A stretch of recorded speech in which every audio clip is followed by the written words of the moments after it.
Hello, today is Thursday, December 17th, 2020. I'm Joe Schmidt from TC2, and this is Staying Connected. If you've been following the news this week, you probably heard about a major hack of SolarWinds software.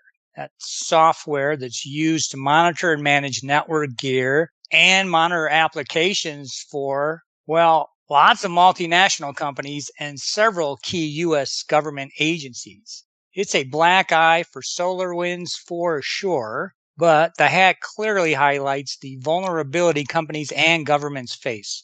On today's podcast, I'm joined by TC2's Technology Director, David Lee, and Tony Mangino, a director at TC2, and we are going to dig a little deeper into what this means for enterprises and describe some steps that you are going to want to take. Hey, David and Tony, happy holidays, and thanks for jumping on the podcast. So, Tony, how about if you give a brief description of SolarWinds as a company and the products that it provides? Thanks, Joe. Sure thing. SolarWinds was founded back in 1999, and while they're not exactly a household name, they are a recognized leader in network management software and monitoring tools with pretty significant penetration in the large enterprise and government agency space, including Departments of Treasury, Commerce, and Homeland Security, as well as all branches of the military.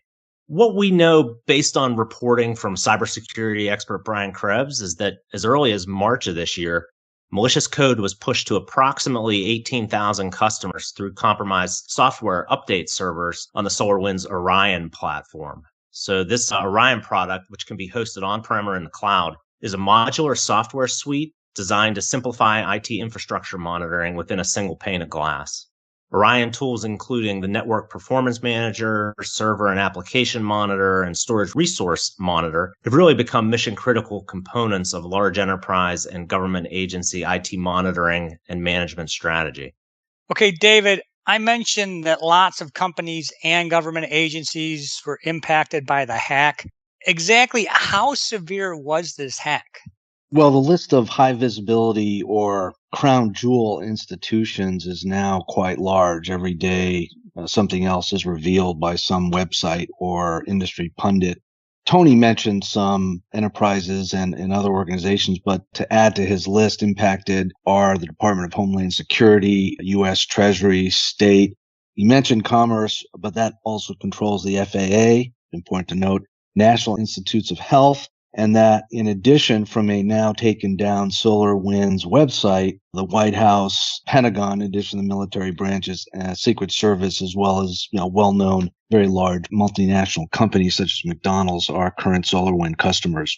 So as reported by FireEye, the geographic impact includes North America, Europe, essentially the whole world, Asia-Pac, Middle East. But they also noted healthcare and oil and gas industry. That has a connection with the NIH, obviously.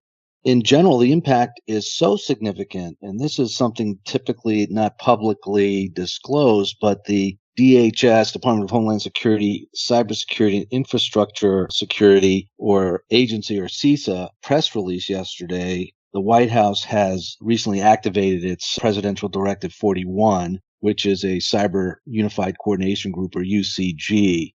And it's also recalled the U.S. National Security Advisor O'Brien from an overseas trip.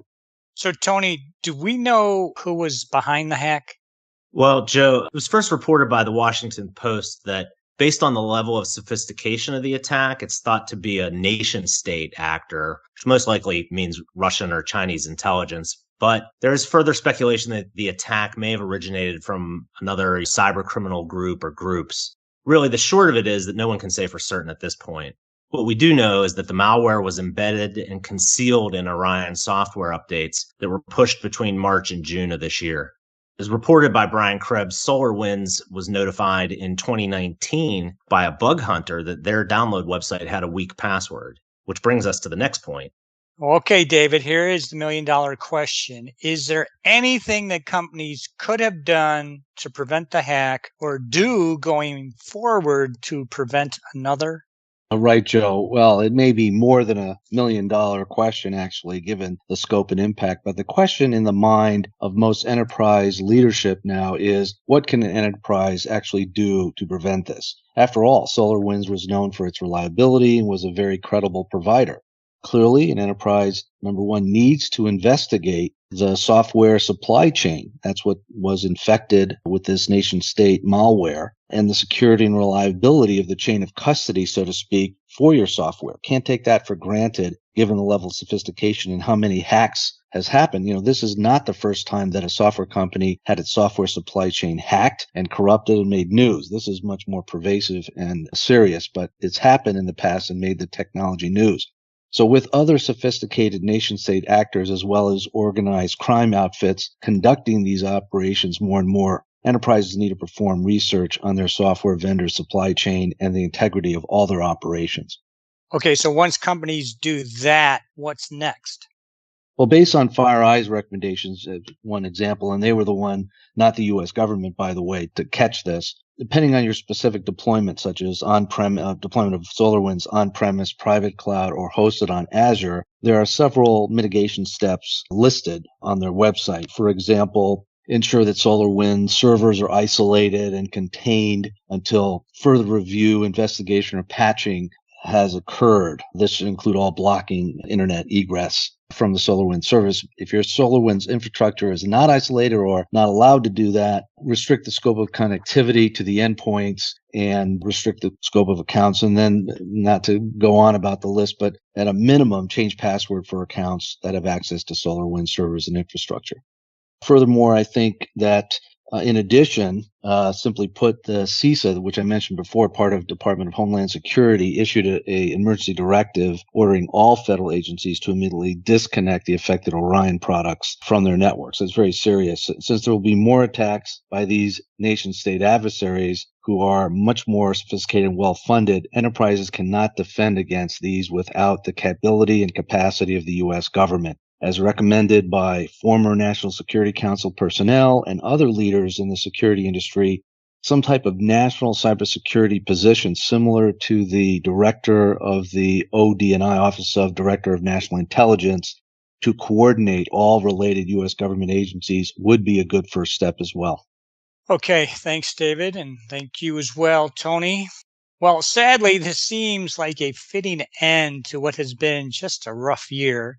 But alas, 2021 will be better, and we at TC2 and LB3, we're here and ready to help. So if you want to have a discussion about this or other hacks that may have exposed your company, or you need some help developing your 2021 ICT plan, please give David or Tony or me or any of our LB3 and TC2 colleagues a call, or just drop us an email. You can also stay current by subscribing to Staying Connected, checking out our websites, or by following us on LinkedIn.